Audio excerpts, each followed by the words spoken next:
Harian Katolik, Senin 16 Mei 2022, Bacaan Injil Yohanes 14, 21-26.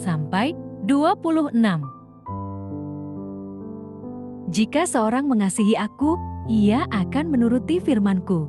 Inilah Injil suci menurut Yohanes.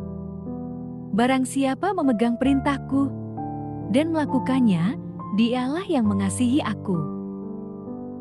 Dan barang siapa mengasihi aku, ia akan dikasihi oleh Bapa-Ku, dan aku pun akan mengasihi dia, dan akan menyatakan diriku kepadanya.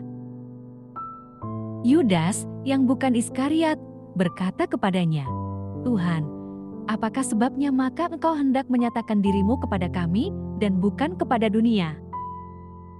Jawab Yesus, jika seorang mengasihi aku, ia akan menuruti firman-Ku, dan Bapa-Ku akan mengasihi dia, dan kami akan datang kepadanya, dan diam bersama-sama dengan dia. Barang siapa tidak mengasihi aku, ia tidak menuruti firman-Ku, dan firman yang kamu dengar itu bukanlah daripadaku, melainkan dari Bapa yang mengutus aku. Semuanya itu kukatakan kepadamu, selagi aku berada bersama-sama dengan kamu. Tetapi penghibur, yaitu Roh Kudus, yang akan diutus oleh Bapa dalam namaku. Dialah yang akan mengajarkan segala sesuatu kepadamu dan akan mengingatkan kamu akan semua yang telah kukatakan kepadamu. Demikianlah sabda Tuhan, terpujilah Kristus. Renungan Injil, Roh Kudus adalah kuasa dari kehadiran Yesus. Saudara-saudari terkasih, menaati perintah dan melakukan apa yang Yesus Kristus katakan merupakan keharusan bagi mereka yang mengingini hidup kekal. Bukan hanya menaati perintahnya, tetapi lebih ditekankan untuk melakukannya. Dengan demikian, kasih Bapa pun akan turun atas mereka. Kehadiran Tuhan Yesus telah memperlihatkan Allah mengasihi dunia. Yesus juga memperlihatkan Ia mengasihi manusia, dan manusia akhirnya mengasihi Yesus sekaligus mengasihi Allah.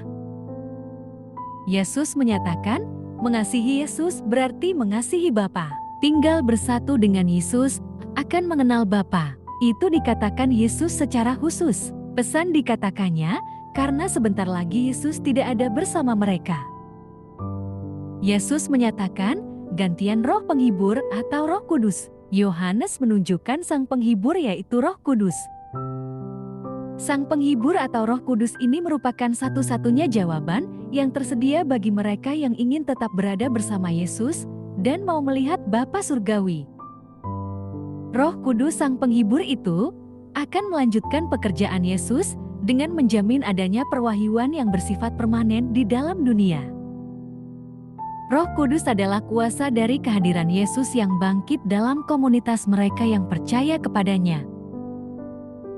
Hidup kita adalah sebuah pewartaan Injil yang sejati. Melalui pikiran, perkataan, sikap dan perbuatan kita, orang dapat mengenal dan mencintai Dia dan mendapatkan keselamatan kekal.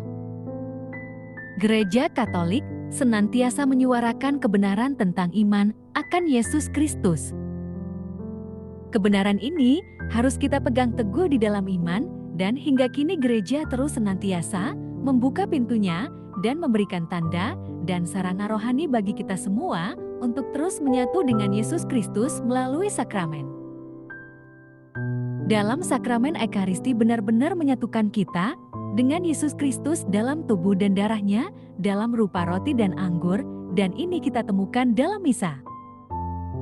Marilah berdoa. Allah Bapa sumber pengharapan, Engkau telah mengikat perjanjian dengan semua orang melalui Yesus yang terurapi.